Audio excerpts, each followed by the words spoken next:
Bienvenue dans Design Plus. Voici le retour d'expérience que je vous propose dans cette interview avec Benoît Drouillat, qui est VP of Design de Botify. Durant cet épisode, il nous en dira plus sur pourquoi et comment s'est organisée cette migration, comment était organisée l'équipe design pour cette migration, quels étaient les moyens techniques, combien de temps était programmée cette migration, quelles ont été les étapes de cette migration, mais aussi quelles difficultés ils ont rencontrées et quels ont été les points de satisfaction. Maintenant, je vous propose d'écouter cette interview avec Benoît et je vous souhaite une très bonne écoute. Je pense que le design doit être au service des utilisateurs tout en rapprochant les marques de leur public. Je suis Laurent Galen, designer d'expérience depuis plus de 10 ans, spécialisé dans le design d'applications mobiles. Avec Design Plus, je vous propose d'aller à la rencontre des designers français UX et UI qui partageront leurs expériences, leurs passions, leur inspiration.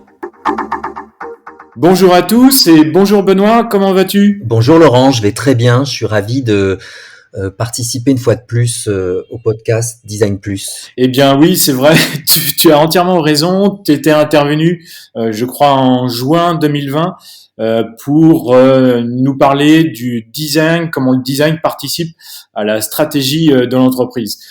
Est-ce que d'ailleurs tu peux te représenter rapidement, s'il te plaît, Benoît ? Oui, bien sûr, parce que depuis j'ai changé d'entreprise, donc je suis arrivé il y a quelques semaines chez Botify en tant que VP of Design. Donc Botify, en fait, c'est un acteur du SEO technique. C'est une plateforme SaaS destinée plutôt au B2B, qui est spécialisée vraiment dans l'optimisation technique du SEO, voilà. Et puis, je suis surtout connu pour avoir créé en 2006 la principale organisation professionnelle des métiers du design numérique en France, Designer Interactif, qui fait maintenant partie du Conseil national du design. Très bien, merci bien. Alors aujourd'hui, nous allons aborder un sujet qui peut être vraiment très intéressant pour une grande partie des gens, puisque c'est ce qui a le vent en poupe dans beaucoup de sociétés, c'était le design system.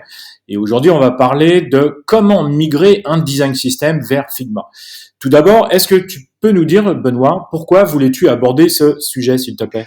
C'est un sujet, la migration vers un nouvel outil, qui me semblait intéressant parce que il est un peu à l'intersection entre, on va dire, l'outil de conception et en même temps un sujet qui est beaucoup plus vaste, qui est le sujet du design system. Alors chez Woodrive, dans ma précédente expérience, j'avais eu l'occasion avec mon équipe de mettre en place un design system, ce qui a eu vraiment beaucoup d'effets bénéfiques, et nous avions déjà migré de Sketch vers Figma. Donc c'est ma deuxième expérience, mais cette fois-ci nous avons choisi de l'aborder de manière un peu différemment.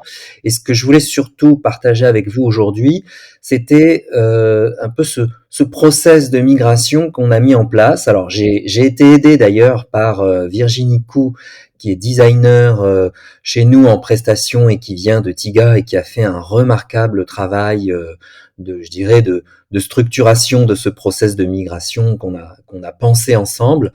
Et en fait, ce process, j'avais vraiment envie d'en parler parce que on se dit bon, on va migrer, changer d'outil.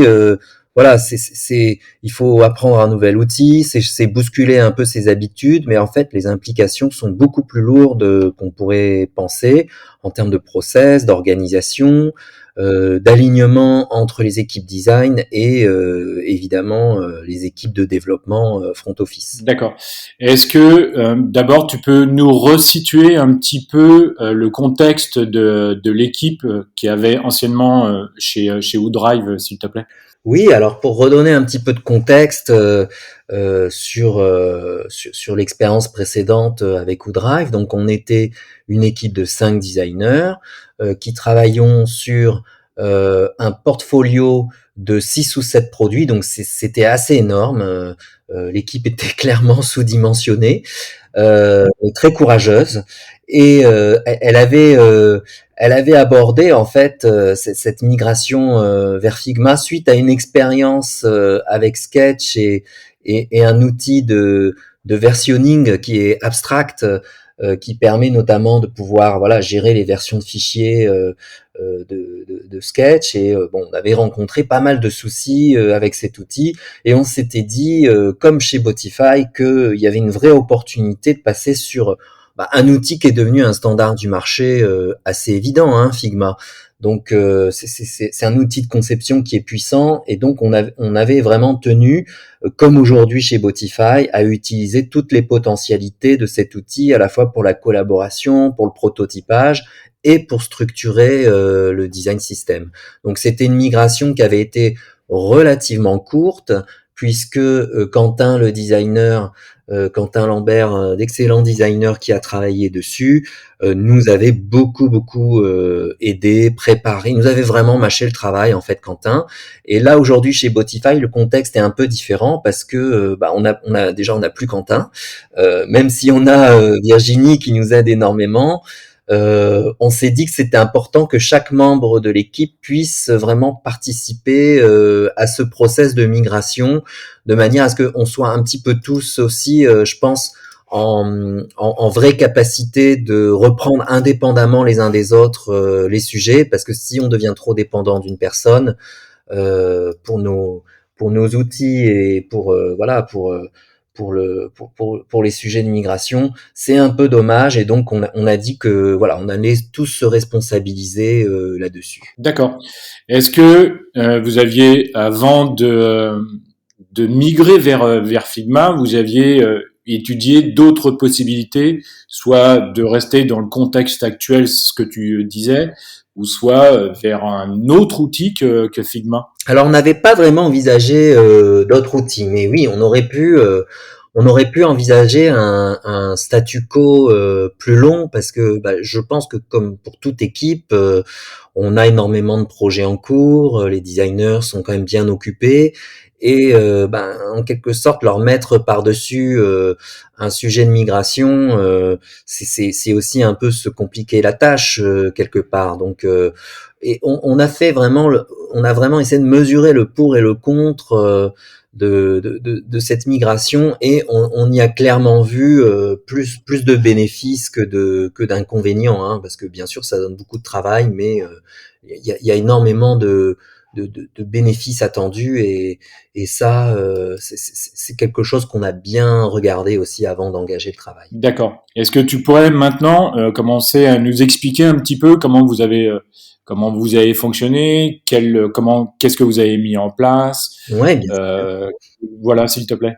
Alors, déjà, il y a une première chose qui était absolument indispensable, c'est qu'il fallait qu'on associe étroitement notre équipe de développeurs, parce que le design system n'appartient pas seulement aux designers, hein. C'est une copropriété avec l'équipe tech, et en particulier chez nous les développeurs front office. Alors il n'y a pas de mobile, hein, chez Botify, il y a que du web desktop, donc ça simplifie beaucoup les choses, parce que parenthèse, chez Woodrive nous avions plusieurs plateformes, des applications Windows, Mac, iOS, Android et le web bien sûr. Donc ça fait beaucoup plus de complexité. Nous n'avons pas chez Botify cette complexité. Ça nous permet aussi, je pense, d'avancer un peu plus vite. Donc associer les développeurs, c'est extrêmement important, et leur donner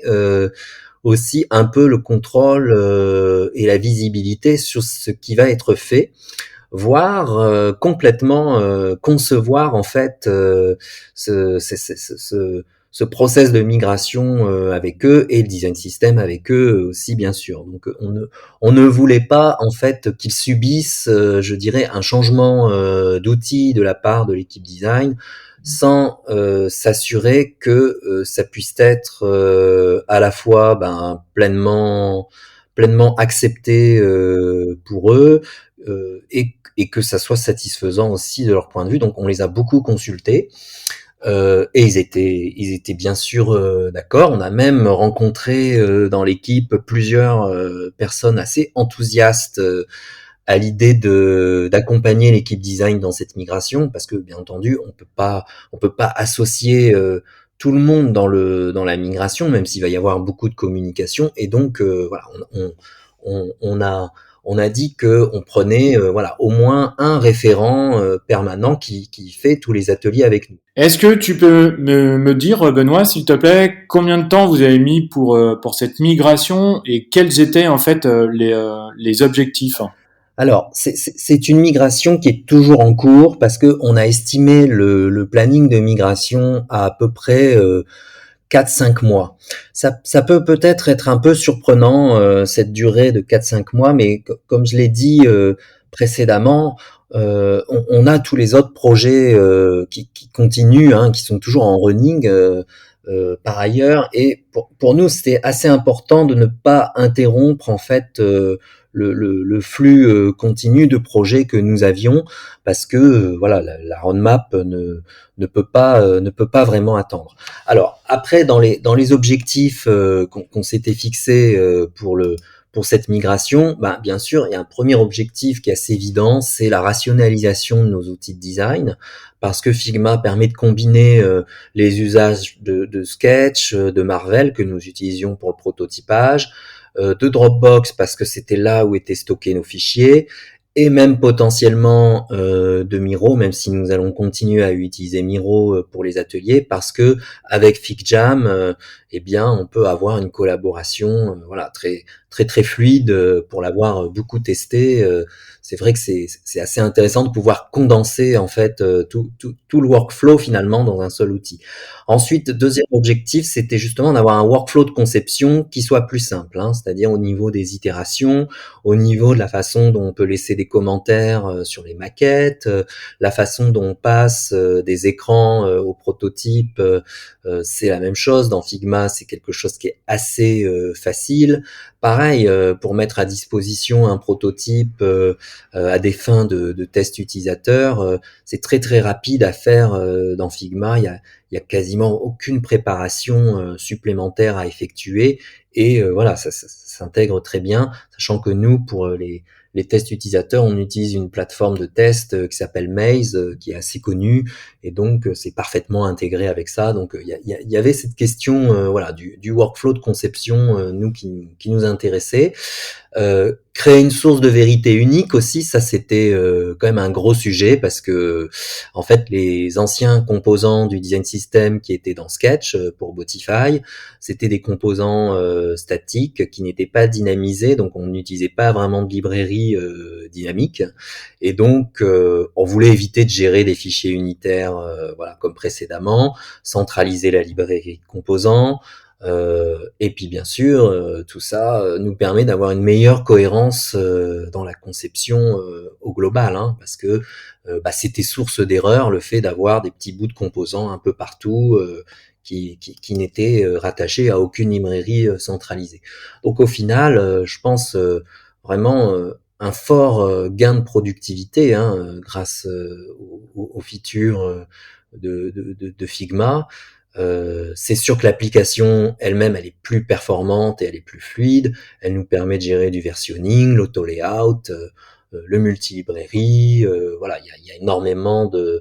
Évidemment, je vais pas faire une apologie infinie de Figma, mais il y a tout ce que requiert finalement un outil de conception moderne dans Figma, et ça, on en est extrêmement content. Ça a vraiment bien répondu aux objectifs qu'on s'était fixés. D'accord, très bien. Et on a décidé effectivement de travailler une sorte de, je dirais, de plan avec des étapes de migration. Donc je vais essayer de les résumer rapidement pour que ce soit compréhensible, parce que on voulait être opérationnel quand même à la fois assez vite, mais tout en se donnant le temps de pouvoir bien faire les choses, parce que trop de précipitation nous faisait aussi un petit peu peur, parce que si on oubliait des choses, ça pouvait porter à conséquence. Donc il y a 3 grandes étapes, hein, pour résumer. La première étape, c'est reprendre et standardiser. La seconde, c'est une sorte de remise à niveau des composants du design system. Et la troisième, c'est très importante, partager et onboarder les squads. Donc sur la première étape, c'est un inventaire et un audit des composants actuels, c'est une redéfinition des style guides, c'est une redéfinition de la structure et des conventions de nommage avec les développeurs, évidemment, hein, ces conventions de nommage, parce qu'il y a beaucoup de dépendances.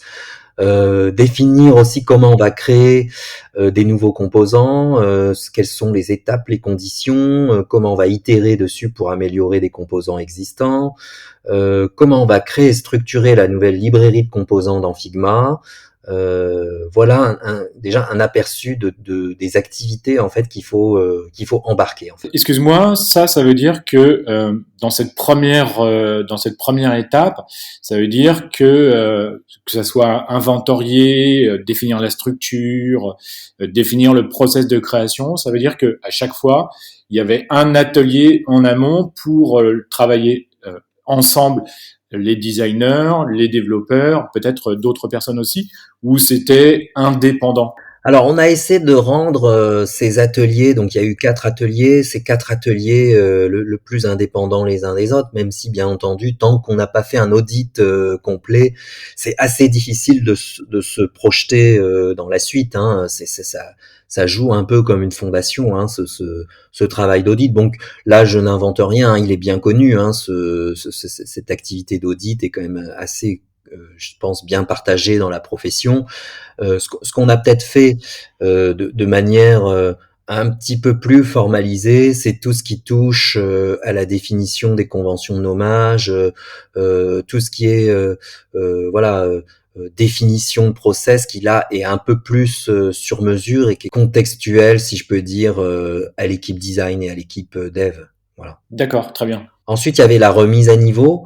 Donc, dans la remise à niveau, eh bien, dedans, il y a déjà une composante de formation sur Figma pour les designers, parce que pour certains d'entre eux, ils n'ont jamais travaillé sur des projets complexes dans Figma. Donc, on a décidé d'acheter un plugin qui s'appelle Figmaster sur l'idée de Virginie Khou, et parce qu'elle avait déjà une expérience dans d'autres équipes avec ce type de démarche. Et en fait, le plugin Figmaster nous a énormément aidé, non seulement sur la partie formation, hein, parce qu'on fait des exercices dans Figma, et donc il y a un certain nombre de vidéos et d'étapes à suivre. Donc c'est un investissement de temps quand même assez conséquent. Et en même temps, ça nous permettait aussi de concrètement réaliser les composants à mesure qu'on faisait les exercices. Donc voilà. Donc ça, c'est très important, cette composante formation, parce que chez Woodrive, nous l'avions un petit peu, c'est pas qu'on l'avait négligé, mais on y avait passé moins de temps, et à vrai dire, moi je m'étais aperçu que j'utilisais peut-être 5% des possibilités de Figma. Il y a aussi une autre dimension dans cette remise à niveau qui est importante, c'est la partie vraiment migration des fichiers existants. Parce que deviennent finalement les fichiers de design qui étaient préalablement dans Sketch? Alors chez Woodrive, nous les avions tous importés, mais nous ne les avions pas refaits dans Figma, même si Figma donne une importation, une rétrocompatibilité, si je peux dire, qui est assez satisfaisante. Là, on a décidé d'importer vraiment uniquement les écrans clés, en fonction aussi, je pense, des besoins immédiats sur les projets, et de pouvoir repartir sur une base en fait d'écrans qui sont un peu les templates clés, mais bien entendu de ne pas reprendre tout le legacy, parce que ce serait beaucoup trop long, et ça n'aurait pas forcément beaucoup d'intérêt. Donc on a décidé, comme chez Woodrive, d'archiver les fichiers sketch des projets existants, voilà, jusqu'à aujourd'hui. Il y a aussi un gros travail qui doit être fait autour de l'organisation des projets dans Figma. Bon, ça, je vais aller assez vite, hein, mais c'est de décider comment est structurée l'équipe, comment sont structurés les projets, voilà. Et puis ensuite, il y a un dernier aspect, c'est tout ce qui concerne la documentation. Comment on va templatiser en fait la documentation des composants et je dirais un peu des templates, des, oui, voilà, euh, des différents éléments qui doivent être présents dans le design system. Et donc là, c'était un choix, alors ou bien alors c'était une complémentarité entre Storybook et Zero Height, parce que l'équipe de développement utilise déjà beaucoup Storybook, et ça c'était une vraie force d'ailleurs pour aborder aussi le design system. Et donc là-dessus, on a décidé en fait pour le moment de ne pas trop avancer sur la dimension documentation, parce que on veut déjà que je dirais que le design system puisse fonctionner, qu'on ait bien tous les composants, voilà, parce qu'il y a un petit temps de réglage, hein, forcément. Voilà. Et la dernière étape sur la partie onboarding des squads, bah là l'idée c'est de leur faire une démo de ce qui a été fait, de leur faire une sorte de petit suivi des différents ateliers, des différentes actions qu'on a menées sur la migration, pour qu'il n'y ait pas d'effet tunnel non plus dans notre communication. Ça, c'était quand même très important.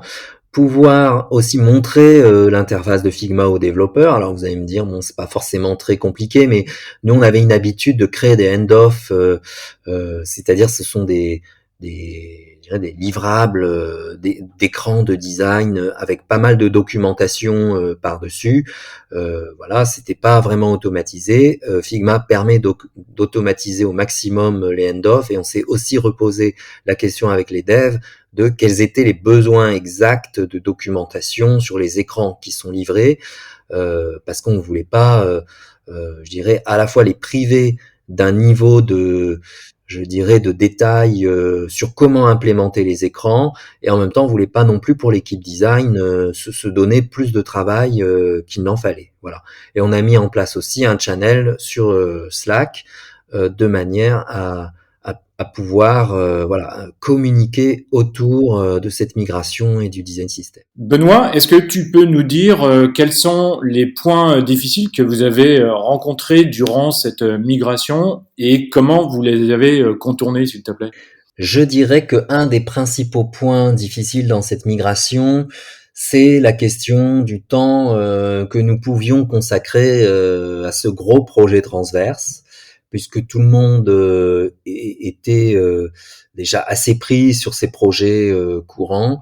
Il a fallu qu'on dégage du temps supplémentaire à la fois pour la formation dans Figmaster, et à la fois pour, je dirais, créer tout le travail d'inventaire au début, qui peut être assez fastidieux, qui peut être assez long, qui peut être assez complexe, et qui peut susciter aussi pas mal de débats. Et moi, je dirais que un des seconds aspects de difficulté qui ont pu être relevés pendant le projet de migration, c'est justement le fait que, comme c'est très collaboratif, il pourrait y avoir une tentation quelquefois de débattre infiniment sur les composants, de dire mais là est-ce que tel composant est bien une carte, est-ce que tel composant est bien tel type de bouton ou tel type de drop-down, etc., etc. Et ça c'est quelque chose qui peut faire non pas dérailler le process de migration et de conception du design system, parce que nous l'objectif était double,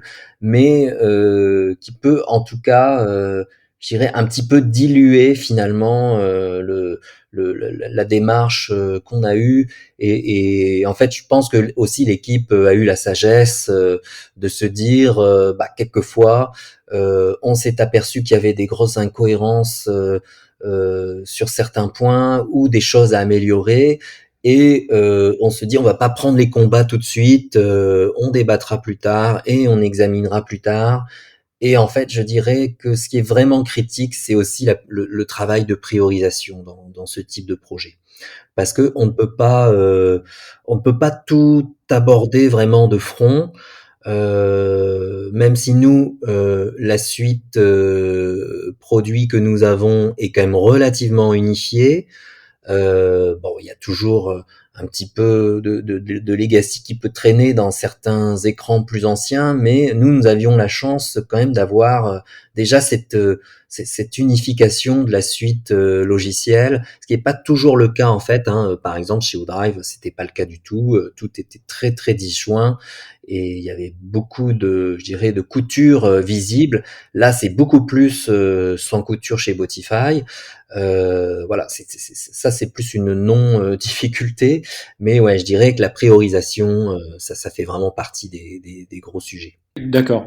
Et par exemple, sur certains sujets, par exemple, tu disais que euh, vous remettiez à plus tard certaines données, certains jugements. Est-ce que par hasard, dans l'équipe, il y a quelqu'un qui était là comme arbitre, entre guillemets, pour dire, bah, stop, aujourd'hui je prends cette décision, on verra plus tard, ou alors peut-être que c'était ton rôle, tout simplement. Alors, ça pouvait être effectivement mon rôle. L'avantage aussi, c'est que étant arrivé récemment chez Botify, bon, j'avais un regard assez neuf sur les choses, et donc ça permet aussi quelquefois de dépassionner un peu les débats. Et je pense que Virginie Khou de Tiga nous a énormément aidé aussi à jouer ce rôle d'arbitre, parce que elle avait plusieurs expériences, Virginie, de migration d'outils et de création de design system dans différentes équipes, parce qu'elle a travaillé chez Se Loger, elle a travaillé, je me souviens pas de toutes ses missions, mais elle a elle a vu vraiment des choses très très différentes dans différentes équipes, et ça nous a énormément servi effectivement à arbitrer un peu nos choix et à prendre un certain recul. Ok, très bien. Est-ce que tu peux me dire, est-ce que aujourd'hui, toute l'équipe, que ça soit au niveau design, mais aussi au niveau dev ou peut-être ailleurs, est-ce que tout le monde est satisfait de cette migration aujourd'hui? Je dirais que oui, il y a une certaine satisfaction, même si je dirais qu'il y a aussi parfois un effort à produire qui peut voilà qui peut donner lieu des fois à de la souffrance aussi, avec des semaines qui s'allongent. Enfin, on connaît tous ce type ce type de problématique. C'est évident que ça représente un investissement, et que c'est un jeu qui en vaut vraiment la chandelle. J'ai expliqué un peu les bénéfices d'une telle migration, et je pense que même si c'est un processus qui chez nous n'est pas totalement terminé, je pense qu'il y a une vraie satisfaction quand même de l'équipe à pouvoir collaborer déjà ensemble, parce qu'on a tous des périmètres, je dirais, enfin, qui ne sont pas. Il peut y avoir des dépendances entre nos différents périmètres. Ce n'est pas siloté. D'ailleurs, c'est pas du tout ce qu'on souhaiterait.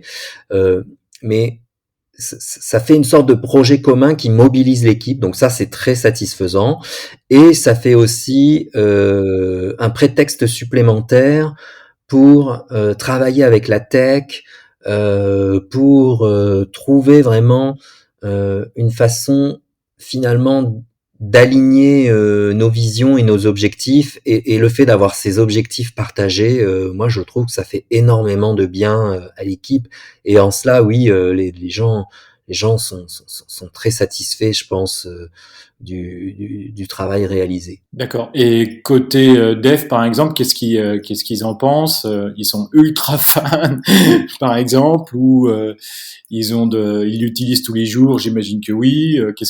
Quels sont leurs ressentis là-dessus? Alors, il faudrait leur demander, mais je pense que du point de vue des développeurs, il y a une forme de rationalisation dans ce qui est fait, qui est vraiment positive pour eux, parce que ça permet aussi pour eux je dirais, de pouvoir nettoyer des choses, de pouvoir avoir une vision plus claire, de se fixer aussi un peu des règles, des process. Donc je pense que de ce point de vue-là, pour eux, il y a vraiment un vrai bénéfice.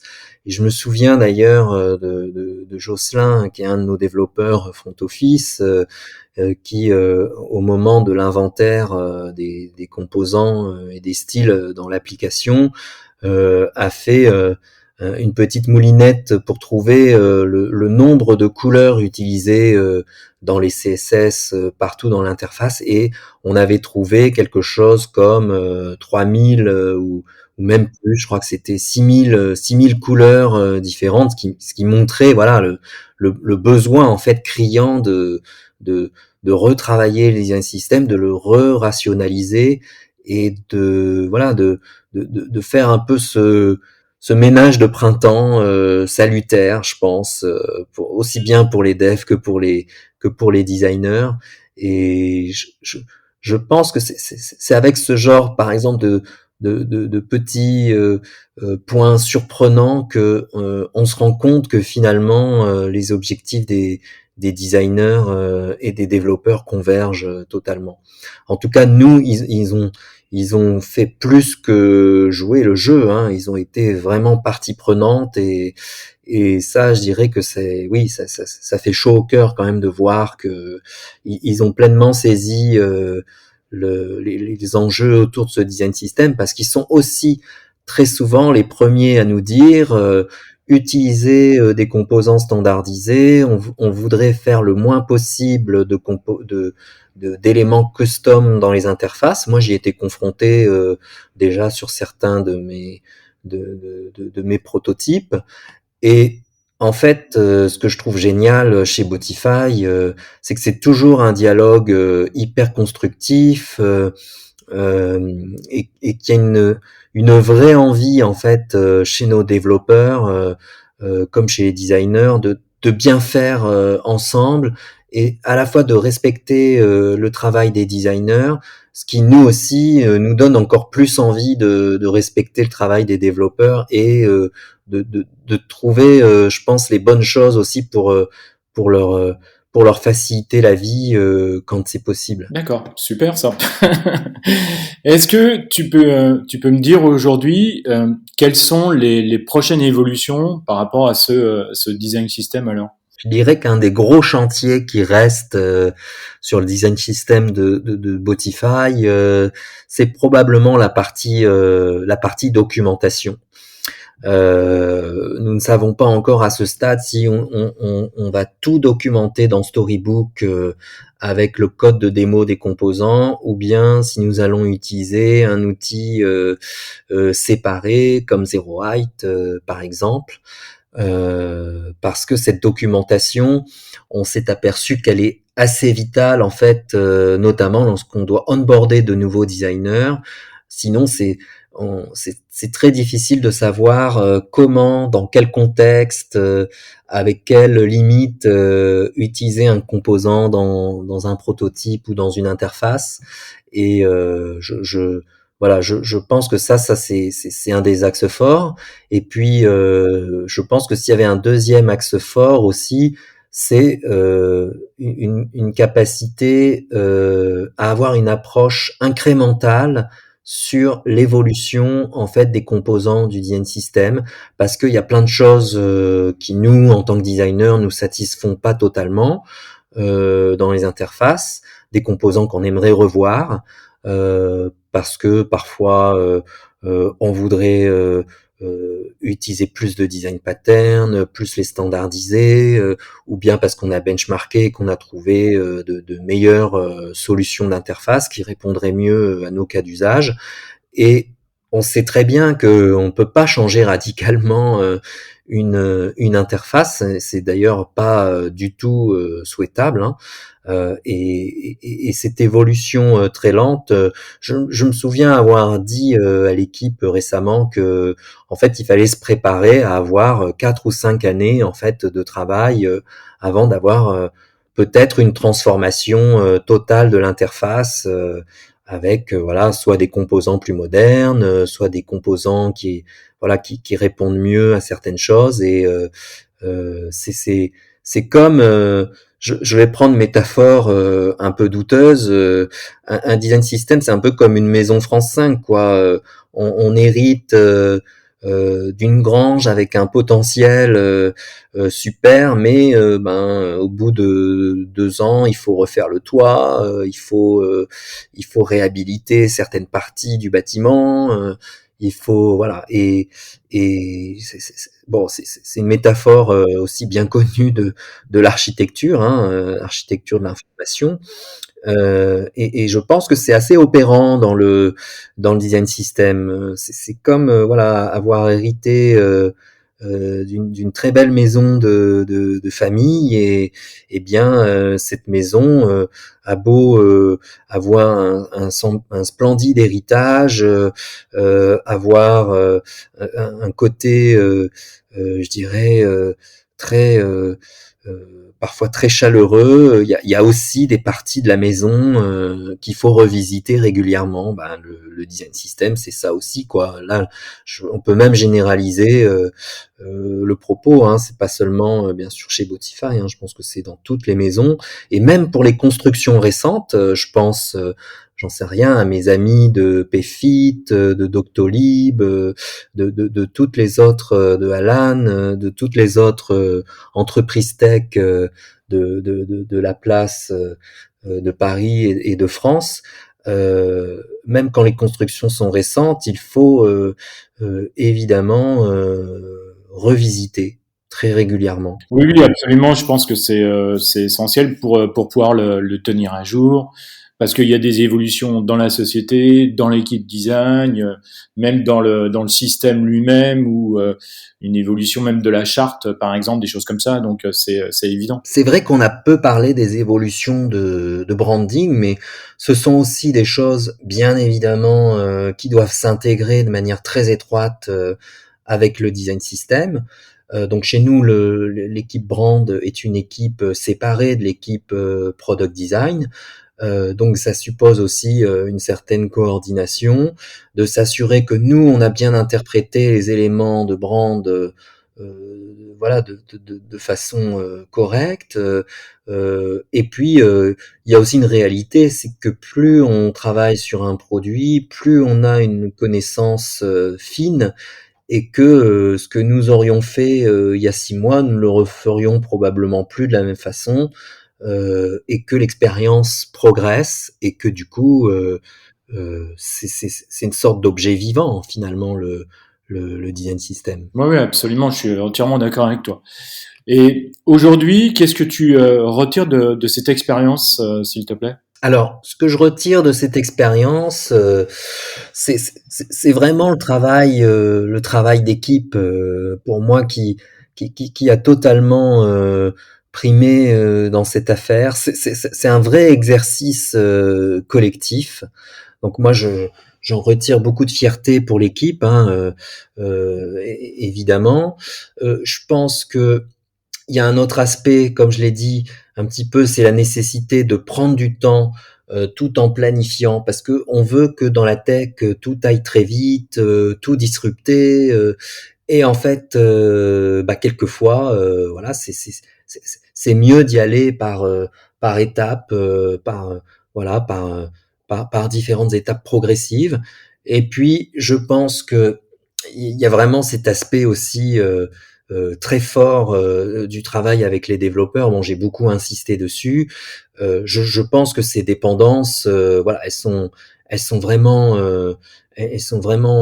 très très étroites, et que il faut essayer d'être le plus exemplaire possible des deux côtés, pour que en fait le résultat, ça soit une qualité logicielle qui soit la plus irréprochable possible.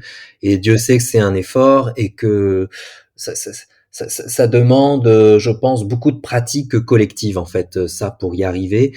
Et je trouve que l'exercice qu'on a mené, ça fait partie je dirais, des manœuvres importantes pour y parvenir. En tout cas, voilà, ça se trouve forcément sur le chemin. D'accord, donc c'est autant une aventure humaine que technique. Oui, c'est une très grosse aventure humaine, et c'est aussi avoir une capacité à se remettre en question, mais en choisissant aussi les bons combats, je pense. D'accord.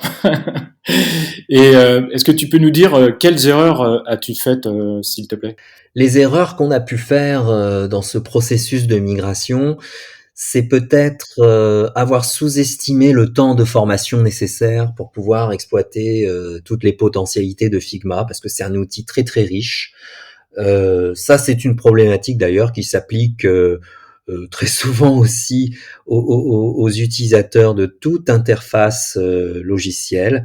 Je me souviens très bien dans les sessions d'entretien utilisateurs que nous avions avec certains de nos clients, ils nous répétaient inlassablement que leurs besoins étaient très simples, qu'ils n'exploitaient pas tout le logiciel, qu'ils n'exploitaient pas toute la richesse fonctionnelle. Bon, bah, nous, c'est un peu la même chose, sauf qu'on a quand même aussi un peu une obligation de résultat avec nos outils. Et donc, ces potentialités, on doit bien les connaître pour pouvoir avancer aussi dans notre pratique. Donc ça, je pense que c'est quelque chose aussi. On sous-estime peut-être. Alors moi, je le dis parce que j'ai plus d'une vingtaine d'années d'expérience dans le métier, que changer d'outil, en fait, ça ne va pas autant de soi que ce qu'on pourrait croire. Ça change aussi profondément notre manière de penser, ça change profondément notre manière d'appréhender la conception et la création. Et puis je dirais qu'il y a un deuxième type d'erreur, c'est de vouloir tout le temps appliquer les bonnes pratiques, de suivre les bonnes recettes, etc. Et ça fait que on peut parfois oublier de contextualiser un petit peu le projet et qu'il n'y a pas toujours de bonnes recettes en fonction de l'endroit où on se trouve. Ce qui est vrai chez Botify n'était pas forcément vrai chez Woodrive et inversement. Moi, je pense que il faut prendre le temps aussi un peu d'observer comment se passent les choses. Bien sûr, au niveau de la culture de l'entreprise, au niveau des habitudes de collaboration de l'équipe, des habitudes de travail de l'équipe, apprendre aussi un peu ça, parce que la tentation est très grande de vouloir lancer le projet tout de suite, un peu comme un rouleau compresseur lancé à 120 sur l'autoroute. Mais parfois, la bonne chose à faire, c'est d'attendre et de comprendre un peu avant. Alors ça n'a pas été le cas vraiment chez Botify, parce que ça a été mûrement réfléchi avec l'équipe. Mais c'est très important aussi de pouvoir embarquer tout le monde dans, dans la démarche. D'accord, super. Et quelle réussite, du coup, tu es fier ou vous êtes fier par rapport à l'équipe, s'il te plaît? Les réussites dont je serai le plus fier dans ce processus de migration vers Figma, c'est évidemment tout le travail énorme de l'équipe, un effort très important d'adaptation parce que quand on change les outils d'une équipe, eh bien ça peut être source de stress, ça peut être source d'inquiétude, ça peut parfois faire perdre un petit peu de temps. Et cette adaptation-là et la conduite du changement, elles ont, je pense, été remarquablement anticipées grâce à l'aide aussi précieuse, je le redis une fois de plus, de Virginie Coup de Tiga. C'est important aussi l'expérience parce que Tout à fait, tout à fait. on souhaite pas, je dirais, créer des tensions ou des ruptures. Et ça, je suis très fier, c'est que tout le monde a été embarqué, du côté design comme du côté développement. L'implication de nos développeurs aussi, pour moi, c'est une très grande fierté parce que ça veut dire qu'on a su euh, dialoguer avec eux, coopérer avec eux. C'est plus que de la collaboration, hein, c'est de la vraie coopération très forte qui fasse sens, qui trace vraiment, je trouve un chemin commun avec. C'est Léa Mendes qui le dit souvent, avec des synergies très très fortes entre produit, design et tech. Elle appelle ça la Triforce, et je trouve que son image est très très juste. elle a très bien illustré cette approche dans différentes interventions qu'elle a pu faire. Et enfin, troisième réussite, c'est la productivité gagnée avec un saut qualitatif qui a été permis par le projet parce qu'il y a une dynamique en fait qui se crée, une sorte de cercle vertueux et qui nous met dans une vraiment dans une posture d'amélioration continue. Voilà, parce que rien n'est jamais acquis dans le produit et que oui, on a tendance souvent à rechallenger, à remettre en question et ça, c'est ce que permet vraiment un projet de migration comme celui-ci, c'est d'embarquer différents sujets. Et il y a un aspect que j'avais oublié aussi, c'est que ça nous a permis aussi de commencer une démarche d'accessibilité, puisque on a dit, quitte à remettre à plat un peu les choses, embarquons euh, dès l'amont, le plus en amont possible, puisqu'il va y avoir des travaux de conception supplémentaires. Voilà, toute cette approche de qualité globale qui est l'accessibilité web. D'accord, super. Bah, merci beaucoup, c'était très intéressant. Benoît, maintenant nous arrivons à la conclusion de l'interview et je voulais te laisser un peu la parole pour conclure le sujet, s'il te plaît. La conclusion un peu philosophique qu'on pourrait tirer de ce sujet de migration Figma, c'est une interrogation sur nos outils de conception. En 2008, Nicolas Carr s'est interrogé sur Internet et sur notre capacité de concentration. Est-ce que Google nous rend stupides? C'était la question qu'il posait. Il s'agissait de montrer bien sûr la façon dont nos outils influencent, parfois négativement, notre perception du monde et de notre pensée. La même chose d'ailleurs a été dite à propos de la pensée PowerPoint. Hein. Il y a beaucoup d'écrits assez célèbres sur la question.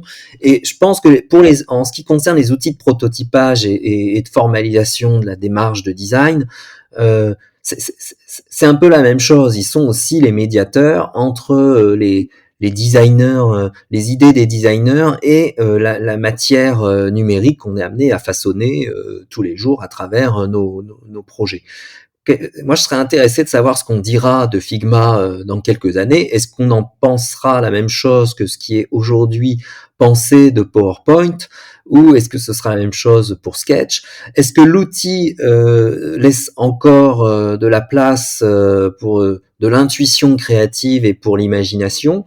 Est-ce que finalement on devient pas un petit peu dépendant de la façon de concevoir? Est-ce que nos process aussi de création ne sont pas fondamentalement biaisés par ces outils de conception comme Figma?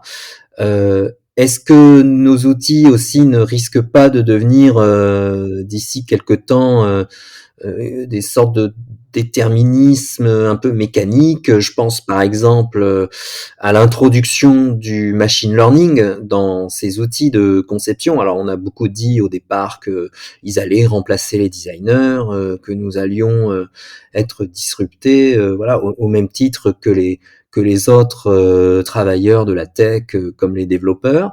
Et en fait, moi, je n'en suis pas convaincu. Adobe, d'ailleurs, non plus, n'en est pas convaincu. Il y a eu beaucoup d'écrits assez intéressants des spécialistes en machine learning d'Adobe qui ont beaucoup réfléchi à cette question. Et ce qu'ils disent, c'est que le machine learning va surtout permettre d'automatiser les tâches qui sont les plus pénibles, mais l'intelligence restera toujours du côté des designers.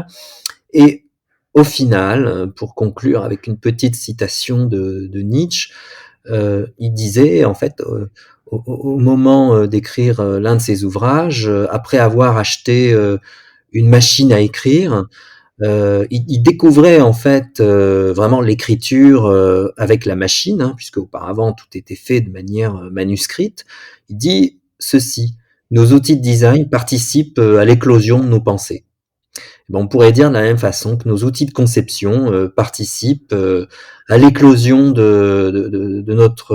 de notre créativité, de notre sens de la création. C'est vraiment super, c'est vraiment très intéressant. En plus, tu nous cites vraiment des grandes phrases, donc c'est magnifique. Merci beaucoup, Benoît, pour cette interview. D'ailleurs, qui est en initiative, c'était très intéressant. C'est la deuxième fois que tu participes à Design Plus, et vraiment c'était très intéressant d'avoir ton point de vue de designer et pour la conduite au changement, cette organisation que vous avez mise en place. Je pense que il y a beaucoup de designers qui vont certainement s'en inspirer ou qui vont reprendre le sujet, peut-être certainement te contacter aussi pour avoir plus de détails. En tout cas, merci encore. Avec grand plaisir, Laurent, et merci de m'avoir invité. Et j'étais heureux de partager ce sujet avec les auditeurs qui peuvent bien sûr me contacter. Je leur répondrai avec grand plaisir. Eh bien, merci à tous d'avoir écouté cet épisode et je vous dis donc à très bientôt pour une prochaine interview. Merci, au revoir. Merci d'avoir écouté cet épisode de Design Plus jusqu'au bout.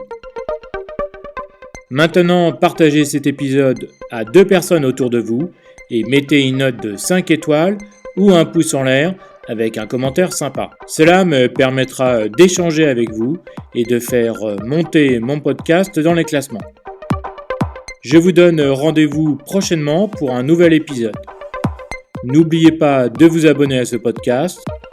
Vous pouvez suivre Design Plus sur Instagram, Design plus PLUS _podcast et sur LinkedIn, Design plus le podcast.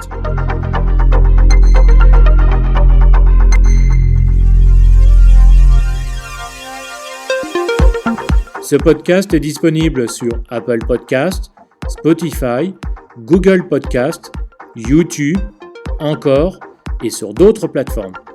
Retrouvez la liste complète dans la description de chaque épisode.